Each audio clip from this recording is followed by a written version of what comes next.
Halo, selamat datang di channel Ruang Taktik. Di video kali ini, kita akan analisis laga Manchester United versus Tottenham Hotspur.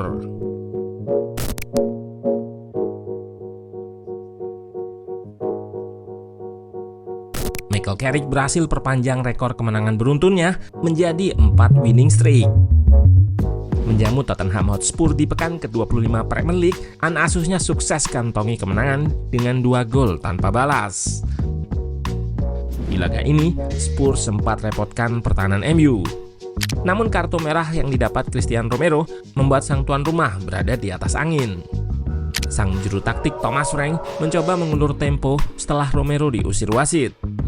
Namun Carrick berhasil menemukan solusi jitu untuk membongkar taktik bertahan Spurs yang rapat. Nah, penasaran bagaimana jalannya laga dari segi taktikal? Let's go, kita bahas sama-sama.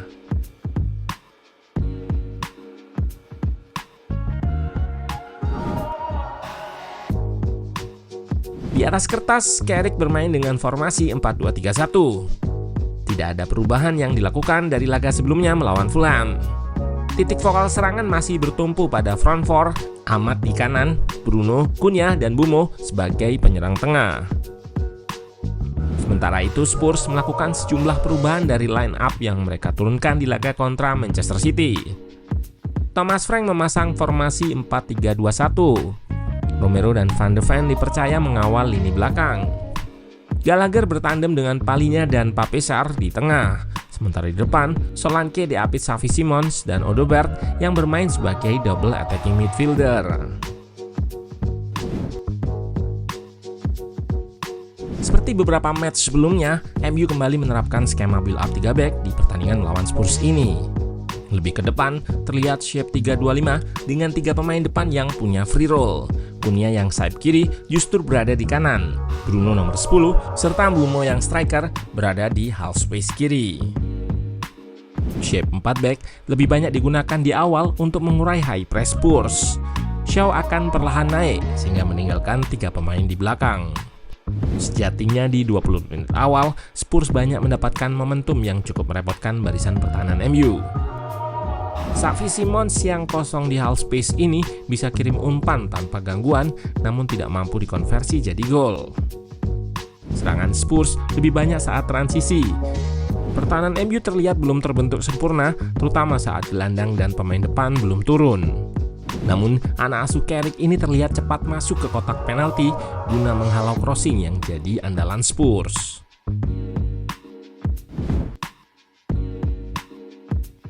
Manchester United era Carrick punya satu karakter khas, yakni lini serang yang cair.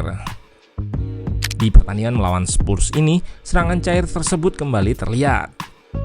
Pada momen ini, Bruno, Mbeumo, Cunha, dan Ahmad terlihat melakukan rotasi posisi. Mbeumo melebar ke kiri, sementara Cunha ke tengah. Bruno terlihat bertukar posisi dengan Ahmad yang turun ke area midfield. Di momen lain, terlihat para pemain depan MU kembali melakukan rotasi yang cair.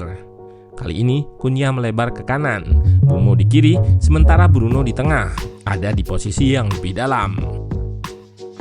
Rotasi posisi terus terjadi di sejumlah momen laga, dimaksudkan untuk mengacaukan pertahanan Spurs dan ciptakan peluang. Sepanjang babak pertama, MU sejatinya memainkan pola yang cukup jelas. Para pemain depan berusaha menarik 2 center back Spurs untuk naik, sehingga pertahanan mereka tinggal menyisakan 2 fullback, Gray dan Udogie, yang lebih lemah secara fisikal. Terlihat di fase awal ini, Bruno dan Cunha drop, memancing Van de Ven dan Romero ikut naik.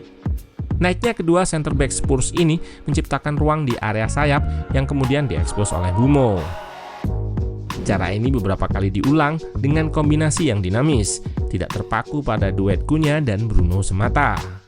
Proses terjadinya kartu merah Romero juga lahir dari cara yang sama. Terlihat Romero ikut terpancing untuk menutup Cunha meski di dekatnya ada Sarr. Bola sempat lepas dan untuk memenangkannya kembali, Romero menerjang kaki Casemiro. Terjangan itu berakibat kartu merah untuk sang kapten The Lily White karena stood up. Kehilangan Romero pada akhirnya membuat taktik dan game plan yang sudah dirancang Thomas Frank jadi berantakan. Ia lalu mengorbankan Odobert untuk memasukkan bek baru yakni Radu Dragusin ke dalam permainan.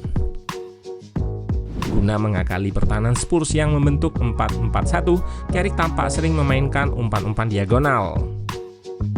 Selain itu, para pemain depan MU juga sering berjejer dengan formasi membentuk diagonal, menyerupai huruf V alih-alih berjejer dalam garis lurus. Formasi 4-4-1 yang dipasang Spurs sempat membuat MU kesulitan temukan jalur lewat sayap, sehingga jalur terbaik untuk menyerang adalah lewat celah di antara para pemain Spurs. Untuk alasan itulah, mereka memanfaatkan umpan-umpan diagonal ke pertahanan lawan. Cara ini sukses menghasilkan peluang yang pada akhirnya melahirkan gol pertama MU. Terlihat Lisandro, Cunha, dan Bruno berdiri membentuk garis diagonal. Bola dialirkan ke Cunha, lalu ke Bruno. Xavi Simons sempat melakukan intercept sebelum bola akhirnya kembali diadang Cunha dan diteruskan Bruno. Beruntung tembakan kapten MU itu berhasil diblok Van de Ven. Sang tuan rumah memperlihatkan kepiawaian mereka melakukan set piece. Maguire berusaha menarik Gallagher ke tiang jauh dan bertindak seolah-olah ia adalah target utama. Casemiro terlihat menahan Gray. Amat sementara itu juga menarik Xavi Simons ke pinggir, sehingga ada ruang sangat lebar untuk Dalot dan Bumo. Maino lepas dari pengawalan dengan berlari ke arah gawang dan berhasil berlari menyambut corner pendek Bruno. Bola diarahkan ke Bumo yang berdiri bebas. Mantan pemain Brentford itu pun melepas tembakan tenang ke pojok kiri bawah gawang kawalan Vicario. 1-0 untuk MU. Formasi diagonal itu juga terlihat di momen ini. Terlihat Cunha, Bumo, dan Bruno berdiri membentuk diagonal. Setelah merebut bola, Cunha arahkan bola ke Bruno untuk kemudian dialirkan ke diagonal lain, yaitu ke arah Amat. Bola dikembalikan ke Cunha yang berhasil cetak gol. Sayang wasit menganulir gol tersebut karena offside. Laga ini sejatinya memperlihatkan permainan menawan dari para penyerang MU, termasuk Bruno Fernandes yang ikut menyumbang 1 gol. Namun sorotan juga rasanya ruang taktik perlu berikan kepada Kobbie Mainoo, karena di beberapa momen pemain 20 tahun inilah yang menjadi inisiator serangan tim. Kembali pada momen gol Bumo tadi, terlihat di sini Mainoo berdiri di tengah-tengah gawang. Palina yang berada di dekatnya tidak menyadari kalau Mainoo berlari mendekati bendera corner, karena gelandang MU itu mengambil jalur memutar belakang tubuh Vicario. Tak ada kawalan yang berarti, sehingga Mainoo dengan bebas sodorkan bola yang dengan nyaman disontek Bumo. Di momen ini, Mainoo juga menjadi inisiator awal lahirnya peluang. Ia berhasil menarik Gallagher naik, sehingga Cunha bisa mengekspos ruang antar lini.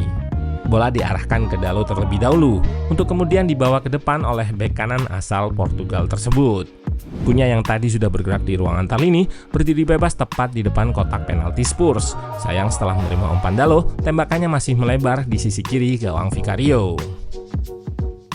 Mainoo kembali terlibat dalam proses lahirnya peluang yang kemudian berbuah menjadi gol kedua MU.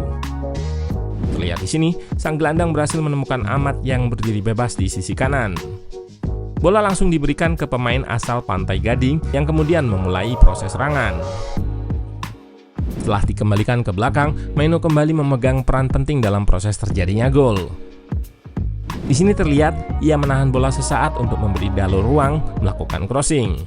Begitu Matistel mencoba rebut bola, Mainoo yang merasa Dalot sudah mendapat ruang langsung memberikan bola kepadanya.